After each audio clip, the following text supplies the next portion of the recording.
Nem tudo é o espiritual atuando na sua vida. Eu quero aproveitar o comentário da Vanessa. Se vocês não entenderem do que a gente tá falando aqui, vai lá no vídeo. Então, clica no comentário dela pra ir lá no vídeo. Essa resposta não é pra Vanessa, porque aqui eu concordo em partes com ela. Já vou explicar. Eu tenho que ficar relando na tela porque tá apagando aqui. Primeiro, pode ser espiritual uma obsessão? Poderia, porque eu concordo em partes. Nesse caso, não é, justamente porque eu já vi no oráculo, enfim. E por ser psicanalista, eu consigo identificar que essa pessoa específica tem problemas de abandono desde lá de trás, tá? Porque eu sei a história dela. E eu não contei a história dela aqui na internet, até porque não era a intenção expor, tá? Então vamos lá.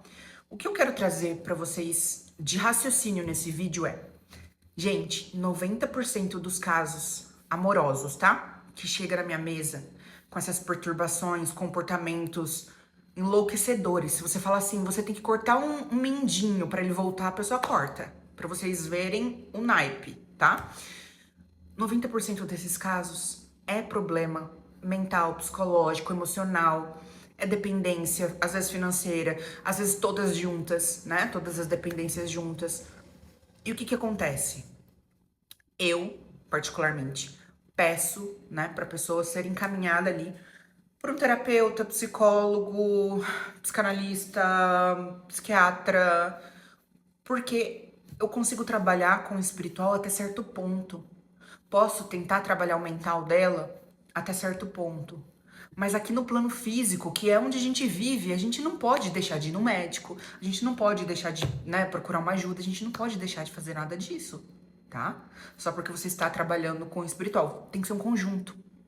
E o que que acontece? Na maioria dos casos, se chega num cartomante, num oraculista charlatão, essa pessoa vai ser passada para trás milhares e milhares de vezes e vai ficar fazendo ritual em cima de ritual, porque eles sabem que a pessoa está com esse grandíssimo ponto fraco, tá?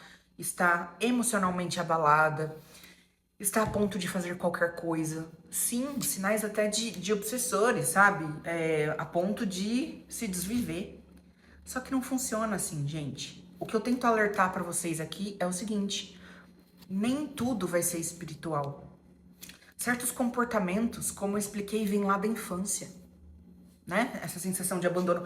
E daí ver o marido saindo de casa, qualquer coisa desse tipo, dando mais atenção pra uma fulana do que pra você, acaba gerando certos gatilhos.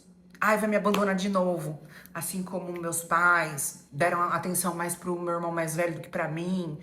Muitas coisas envolvem isso. Então, gente, nem tudo é macumba, olho gordo, inveja,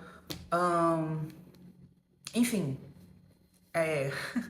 essas questões magísticas de qualquer vertente, tá? E reza contrário, nem tudo é isso, nem tudo é espiritual. Só que qual que é a questão? Essa é uma cliente que, por mais que eu tente ajudá-la e tratá-la nesse sentido, olha, eu não vou ficar tirando pra você no oráculo de 5 em 5 minutos, porque a energia não vai mudar de 5 em 5 minutos, porque essas pessoas são desesperadas. Lembra que eu falei nesse vídeo que a pessoa me ligou até no domingo de Páscoa, gente? Eu tava sentada na casa da minha sogra, almoçando, num domingo de Páscoa, a pessoa me liga chorando, ligação de vídeo. As pessoas não têm noção nenhuma. Então, quando eu chego e falo pra vocês que eu tento ajudar, tento tratar, já tirei oráculo pra essa senhora, até gratuitamente algumas vezes, só pra acalmá-la, não adianta. A pessoa precisa de um terapeuta, a pessoa precisa curar algo dentro dela, precisa se valorizar. Ah, porque você não faz um ritual, né, pra valorização, pra autoestima, pra não sei o que lá, porque a pessoa não quer, tá? A pessoa tem medo até de contratar esse tipo de ritual e ela realmente perdeu o interesse pela pessoa. Ah, mas e se eu fizer e eu perder o interesse por ele? A pessoa prefere manter o interesse pela pessoa, pelo alvo, do que se amar em primeiro lugar. Por isso que eu não gosto muito desses rituais amorosos, gente. Eu vou ficar feliz da vida de fazer um ritual financeiro pra você, feliz da vida de fazer um ritual de saúde, de bem-estar, autoestima, de glamour, de várias coisas, né? Até destruição, porque em muitos casos precisa realmente de um empurrãozinho ali. Mas os rituais amorosos, muitos magistas estão parando de fazer, não pelo ritual em si, não pela espiritualidade em si, mas justamente pela falta de capacidade dessas pessoas compreenderem que não é do jeito que elas querem, que elas precisam se tratar primeiro, tá? E muitas delas realmente, se for encaminhada para um profissional e se tratar, não vai mais nem querer esse Jurandir ou essa Jurandira, tá? Não vai mais querer. Porque está dentro de um relacionamento absolutamente tóxico. Então, o que eu falo pra vocês, nem todo sintoma, né? Ah, porque a pessoa tá delirando, a pessoa tá isso aqui. Nem tudo é espiritual. Precisa procurar, investigar? Precisa. Mas a gente também tem que ser realista. Muitas pessoas vão precisar de um acompanhamento profissional nesse plano físico, tá?